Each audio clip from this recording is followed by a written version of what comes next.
तुफान कराय. आई असा कसा नवरा पदरी पाडला का तू?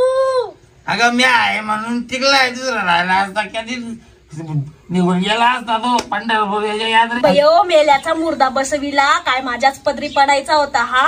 अगं तुझ्या पदरी आलो म्हणून माझ्या आयुष्याची रांगोळी झाली, रांगोळी झाली. माझी लागली. आताच्या आता मला लाईट पाहिजे, आताच्या आता मला गॅस पाहिजे, नाही तर मी जाईल माझ्या माहेरी. येणार नाही मी, नाही तर मी जाईल माझ्या माहेरी. येणार नाही मी माहेरी. आता नाही.